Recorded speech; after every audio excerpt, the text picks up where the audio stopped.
የእግዚአብሔር ሉዓላዊ ስልጣን በሰው ህይወት ላይ ሲመጣ የእግዚአብሔርን ዲዛይን ለማስፈጸም እግዚአብሔር ሰውን ምንም ሊያደርገው ይችላል።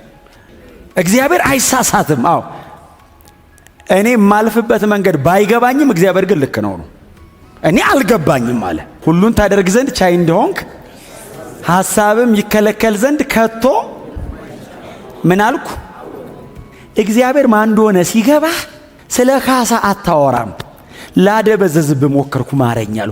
በዚህ ሁሉ ሲቃይ ውስጥ ካለፈ በኋላ ማረኝ ይላል እንደገና። ኢዮብም እንዲህ ሲል መለሰ ለእግዚአብሔር፣ እንዲህ ሲል መለሰ፣ አንተ ሁሉን ማድረግ እንደምትችል እቅድም ከቶ እንደማይሰናከል አወቅሁ። አንተ ያለ እውቀት እቅዴን የሚያደበዝዝ ይማን ነው አልከኝ።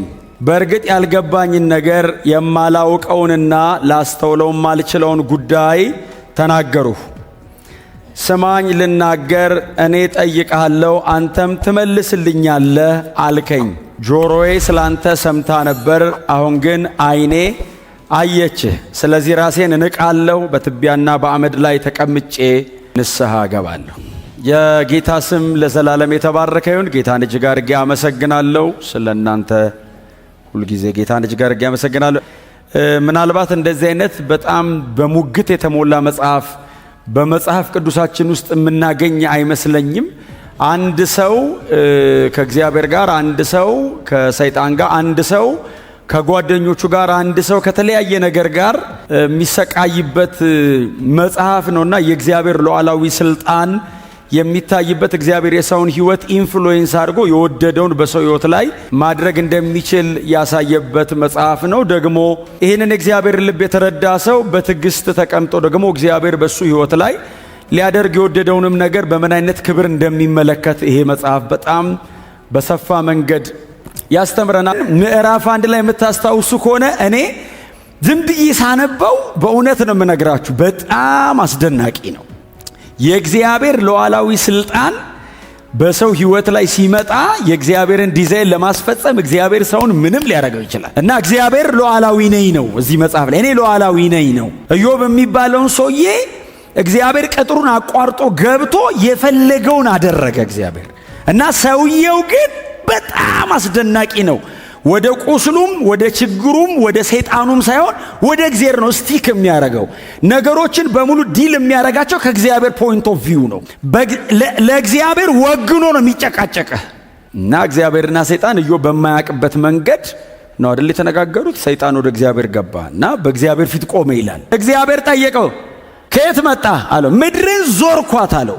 ስትዞር ታዲያ ባሬን ኢዮብን አየው አለው። አዎ አይቼዋለሁ አለው። ይፈራኛል፣ ይወደኛል፣ ያከብረኛል አለው። አይ አለው። በዚህ እንኳን እርግጠኛ እንዳትሆን አለው። እንዴት አለው። አጥራጥረለት፣ ቅጥር ቀጥረለት። በሩቁ እኮ ነው የምናየው እኛ ራሱ ኢዮብን አለው። ለመጨበጥ ራሱ እኮ አንችልም፣ አንተ አጥረ ሆነው። ቅጥሩ በጣም ትልቅ ነው፣ አጥሩ ትልቅ ነው።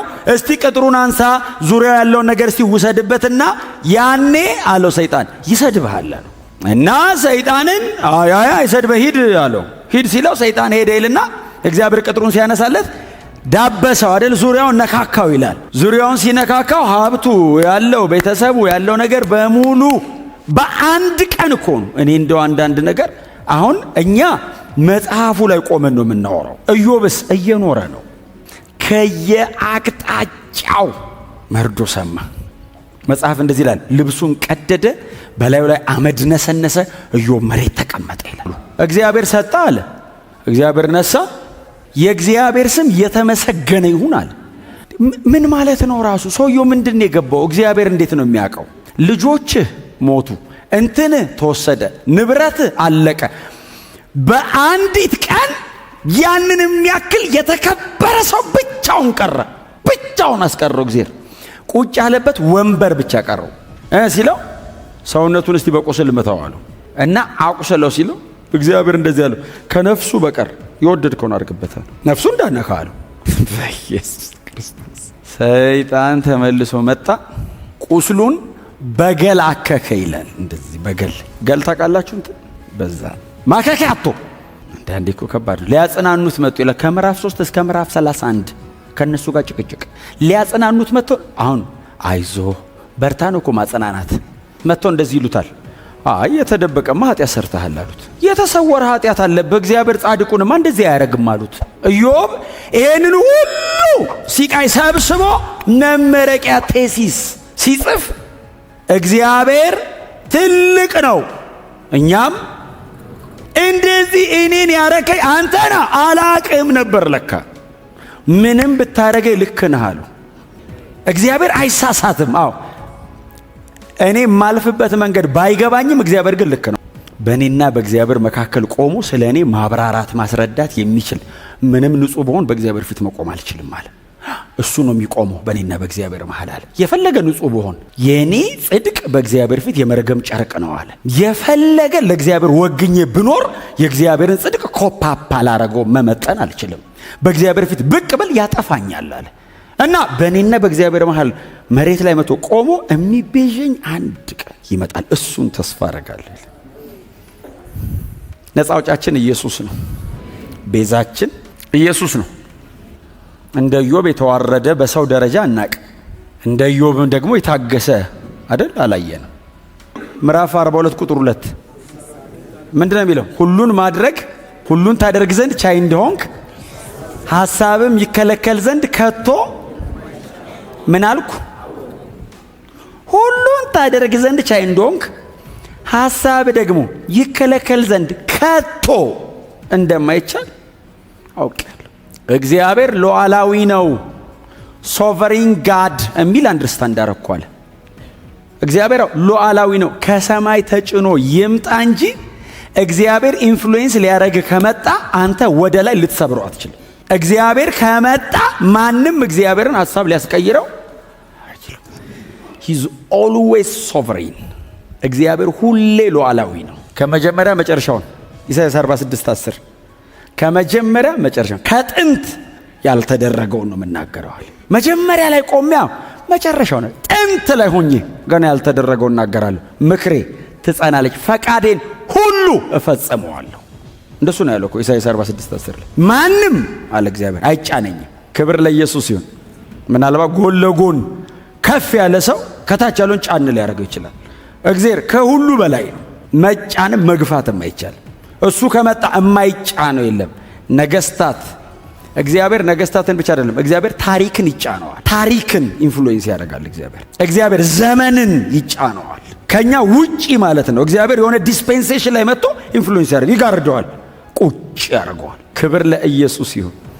ልታደበዝብኝ ትሞክራለህ እንዴ አለው። እግዚአብሔር እኮ ሌላ ሰው ህይወት ላይ የሚሰራውን አይደለም እላዩ ላይ የሚሰራውን እኮ መከልከል አትችልም አለው። እግዚአብሔር አታደብዝዘኝ አለው። ማን አንተ አለው። ድመቅ አለ ኢዮብ። እጁን እንዲህ አንስቶ ያለ እውቀት ነው ይቅር በለኝ ስላልገባኝ ነው። ከዚህ ሁሉ ሲቃይ በኋላ ኢዮብ የገባው ነገር ይሄ ነው። እግዚአብሔር ሐሳቡ እንደማይለወጥና የወደደውን እንደሚያደርግ። ቀጥሎስ እኔ ተስማምቼ የፈለከውን አረግ ነው ማለት ያለብኛል። ክብር ለኢየሱስ ይሁን። ኢዮብ ለምን በእንዲህ አይነት ሲቃይ ውስጥ እንደሚያልፍ አስረዳው። እግዚአብሔር ለከበረ ነገር እያዘጋጀህ ነው። በዚህ ሁሉ ሲቃይ ውስጥ የሚያሳልፈው እያነጣረህ ነው አለው። ለምታልፉት ህይወት ክብሩ ሰማይ ነው። ለምትጨክኑት ጭካኔ ዛሬ የምትወስኗት በጣም ጥቂት የምትመስሏ ውሳኔ ዘላለማችሁ ላይ ክብር አላት። ማንም ሰው ሳያያችሁ እናንተና እግዚአብሔር ብቻ ክብር ለማግኘትም ለመመስገንም ለመዋረድም ለመሰደብም ሳይሆን እኔና እግዚአብሔር ብቻ በምናልፋት በእያንዳንዷ በጓዳ በስውር ለእግዚአብሔር ብላችሁ የምትወስኗት እያንዳንዷ ውሳኔ ሰማይ ሽልማት አላት። ኢዮብ ታግሷል። ኢዮብ በጣም በብዙ መከራ ውስጥ አልፏል። ኢዮብ በጣም ያለ መጠን ተዋርዷል። ከኢዮብ በላይ የተዋረደ እናውቃለን። እኛ ከኢዮብ በላይ የተሰቃየ እናውቃለን። ከኢዮብ በላይ የታገሰ እናውቃለን። ከኢዮብ በላይ የተረሳ እናውቃለን። ኢዮብ በዚህ ሁሉ ሲቃይ ውስጥ ሲያልፍ እግዚአብሔር ኢዮብን አልተወውም። እንትኑን እንዳትነካ እንደዚህም እንዳታደርግ እዚህ ድረስ ብቻ ነው የሚለው። ኢዮብ እግዚአብሔር አብሮት ሆኖ ነው በዚህ ሁሉ ሲቃይ ውስጥ እያለፈ ታግሶ ያለፈው። እግዚአብሔር የተወው ግን የታገሰ እናውቃለን።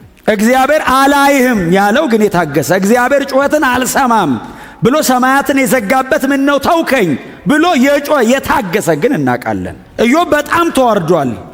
እኛ የምናውቀው ኢየሱስ ግን የተዋረደውን ያክል ኢዮብ እንኳን ሊዋረድ ኢየሱስ የተዋረደውን ያክል እንኳን አንደርስታንድ ማድረግ አይችልም። የመጨረሻውን ውርደት ኢየሱስ ተዋርዷል።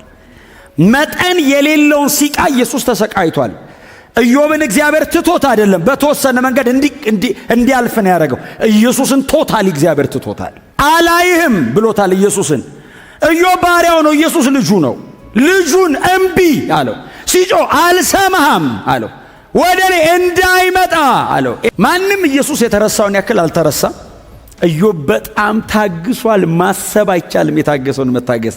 ሲታገስ እያወራን የታገሰው፣ የሆነ መልስ እየሰጠን የታገሰው። ኢየሱስ በሸላቾቹ ፊት ዝም እንደሚል በግ ጸጥ ብሎ ነው የታገሰው። መልስ አይመልስም። ልክ እንደ ኢዮብ በቀኝና በግራ ሆነው እሳት ላይ የሚለቁበት ወንበዴዎች አሉ። ፊት ለፊቱ ላይ ካህናት ሕጋቸውን ይዘው ይጮውበታል። እስቲ ውረድ ይሉታል። አንተም ብሎ ጻድቅ ወንበዴ ነህ፣ ኃጢአተኛ ነህ፣ የተረገምክ ነህ ይሉታል። ዝም አለ ኢየሱስ። መልስ አይሰጥም። የተረገምኩ አይደለሁም፣ ኃጢአተኛ አይልም። ኢዮብስ ብሏል አይደለሁም። ኢየሱስ አይልም። ኢዮብ ጸጋ ተሰጥቶት እግዚአብሔር አጠገቡ ቆሞ መግባት የተቻለው ኢዮብ ጋር አጥንቱና ስጋው ጋር ነው፣ ነፍሱ ጋር አልተገባም። ኢዮብን እግዚአብሔር ለበለጠ ክብር ለማዘጋጀት ነው በዚህ መከራ ውስጥ ያሳለፈው። ኢየሱስን የሰው ልጆችን ኃጢአት ለመሰረዝና የማይቆጠር ትውልድን በፊቱ ለማቅረብ ነው እግዚአብሔር መስቀል ላይ ኢየሱስን ያሰቃየ። የኢየሱስ ያክል የተሰቃየ፣ የኢየሱስ ያክል የተዋረደ፣ የኢየሱስ ያክል የታገሰ አልነበረም፣ አይኖርምም። ብቸኛ ነው። የእምነታችን ራስና ፈጻሚውን እርሱን ተመልክተን አሜን ነው ከፊታችን ያለውን ሩጫ በትዕግስት እንሩጥ። እርሱ ነውርን ንቆ ከፊቱ ስላለው ደስታ በመስቀል ታግሶ በሰማያት በግርማው ቀኝ ተቀምጧል። ክብር ለኢየሱስ ይሁን። ኢየሱስ ታገሰ። ኢየሱስ በመከራ ውስጥ አለፈ። ስጋና አጥንቱ ተገነጠለ። ነፍሱን ስለ ኃጢአተኞች ትዕግስት የታየው ክሮስ ላይ።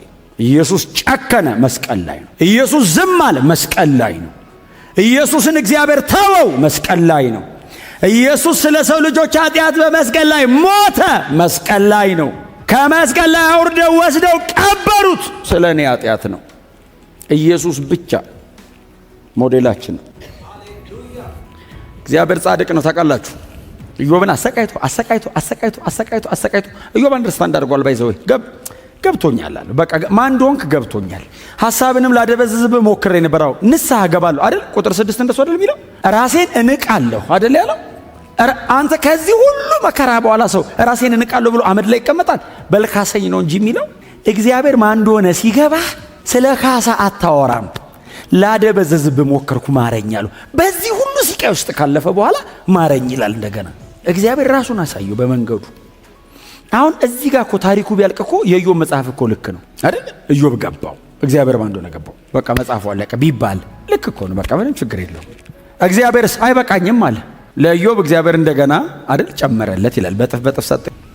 ኢዮብን እግዚአብሔር መጨረሻ ላይ በእንደነዚህ አይነት ነገሮች ካሰው ልንል እንችላለን። ካሰው ብሉይ ኪዳን ስለሆነ፣ አዲስ ኪዳን ግን ካሳችን ኢየሱስ። እግዚአብሔር የሚከፍለኝ ኢየሱስን ነው። እግዚአብሔር ከፈለኝ የሚለው ልጁን ባከበረበት በዚያ ክብር ሲቀላቀለን ኢየሱስ አጠገብ ሄደ ሰማይ መቀመጥ ነው ዘንድሮ ክፍያ።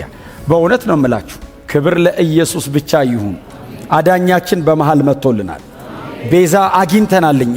ኢዮብ ቀድሞ የሚቤዠኝ ይመጣል በምድር ላይ ይቆምልኛል ብሎ አምላክ ሰው እንደሚሆን በእግዚአብሔርና በሱ መካከል እንደሚገባለት የኢዮብን ቁስል፣ የኢዮብን ሲቃ፣ የኢዮብን የሚያልፍበትን መንገድ አንደርስታንድ የሚያደርግ በሰውነቱ በእግዚአብሔር በኩል ደግሞ በመለኮትነቱ በሙላት ሊታይለት የሚችል አምላክ ሰው እንደሚሆን በጣም ገብቶት የሚቤዠኝ ይመጣል በምድርም ፊት ላይ ደግሞ ይቆማል። ምዕራፍ 9 ደግሞ በዳኛው በእግዚአብሔርና በእኔ መካከል ይገባልኛል።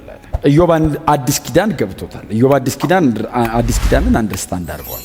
ክብር ለኢየሱስ ይሁን። ስለዚህ ወዳጆች ሆይ መጽሐፍ ቅዱሱ የሚያስተምረን ይህንን ነው። የሚያስተምረን ትዕግስት ካልን ኢየሱስ በመስቀል ላይ ለመታገሱ ኢዮብ በ30 ምዕራፍ ከጓደኞቹ ጋር ባረገው ጭቅጭቅ ኢየሱስ መስቀል ላይ መታገሱን አስተማረን። ኢየሱስ በአብ ዘንድ የከበረው በመስቀል ላይ ታግሶ ነው የሚለውን ኢዮብ በ42 ምዕራፍ በተጠቀለለ ታሪክ ኢየሱስ በመስቀል ላይ ታግሶ በአባቱ ቀኝ ተቀመጠ የሚለውን አስተማረን። እችን ለማድመቅ ነው ይህን ሁሉ ዘመን እግዚአብሔር ከኢዮብ ላይ ወሰደው። ከኢዮብ በላይ የተሰቃየ አለን፣ ከኢዮብ በላይ የታገሰ አለ፣ ከኢዮብ በላይ የተዋረደ አለ፣ ከኢዮብ በላይ የከበረ አለ። እርሱም ጌታችን ኢየሱስ ክርስቶስ ነው።